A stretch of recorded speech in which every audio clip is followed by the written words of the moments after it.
ನಮಸ್ಕಾರ. ಇದು arithmetic progression second exercise. First ಕ್ವಶನಲ್ಲಿ ಥರ್ಡ್ ಏನಿದೆ ನೋಡೋಣ.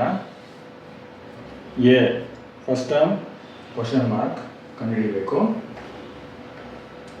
Common difference D minus 3, number of terms N 18, A N 18th term ಅಥವಾ last term minus 5. Same formula, an is equal to a plus n minus 1d. Next step, an ಅಂದರೆ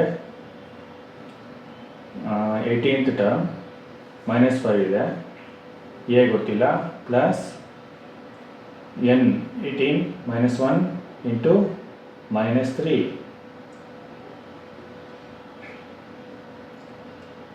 Next step, minus 5 is equal to a plus minus 51.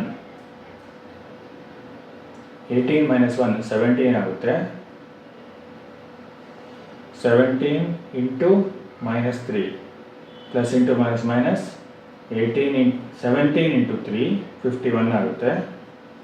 ಈಗ minus 5 is equal to a plus minus 51. ಬ್ರ್ಯಾಕೆಟಿಂದ ಈಚೆ plus ಇದೆ, bracket ಒಳಗಡೆ minus ಇದೆ, ಅವೆರಡು multiply ಮಾಡಬೇಕು. Plus into minus minus ಆಗುತ್ತೆ. Minus 5 is equal to a minus 51. ಇವಾಗ ನಾವು ವೇರಿಯೇಬಲ್ ಎ ಕಂಡುಹಿಡಿತಾ ಇದ್ದೀವಿ. ಎನ್ನ ಲೆಫ್ಟ್ ಸೈಡ್ ತೊಗೊಬೇಕಲ್ವಾ, ಯಾವ್ದು ಕಂಡುಹಿಡಿತಾ ಇದೀವೋ ಅದು ಲೆಫ್ಟ್ ಸೈಡ್ ಬರಬೇಕು. ಆರ್ ಎಚ್ ಎಸ್ ಅಲ್ಲಿ ಎ ಎಲ್ ಎಚ್ ಎಸ್ ಬಂದರೆ ಮೈನಸ್ ಎ ಆಗುತ್ತೆ. ಮೈನಸ್ 51 ಹಂಗೆ ಬರ್ಕೊಂಡಿದ್ದೀವಿ. ಎಲ್ ಎಚ್ ಎಸ್ ಇಲ್ಲೋ ಮೈನಸ್ 5, ಆರ್ ಎಚ್ ಎಸ್ಗೆ ಬಂದರೆ ಪ್ಲಸ್ 5 ಆಗುತ್ತೆ.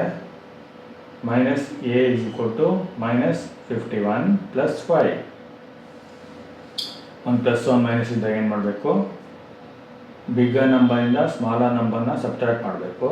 51ರಿಂದ 5ನ್ನ ಕಳಿಬೇಕು. ಸೈನ್ ಯಾವ್ದು ಹಾಕಬೇಕು, ಪ್ಲಸ್ ಹಾಕಬೇಕಾ ಮೈನಸ್ ಹಾಕಬೇಕಾ?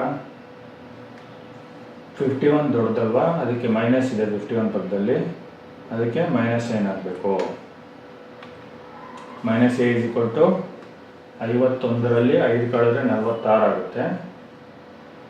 ಆಮೇಲೆ 51 5 ಎರಡು ನಂಬರ್ ಇದೆಯಲ್ವಾ, 51 ದೊಡ್ಡದು, ಅದರ ಸೈನ್ ಮೈನಸ್ ಇದೆ, ಅದಕ್ಕೆ ಮೈನಸ್ ಆಗುತ್ತೆ.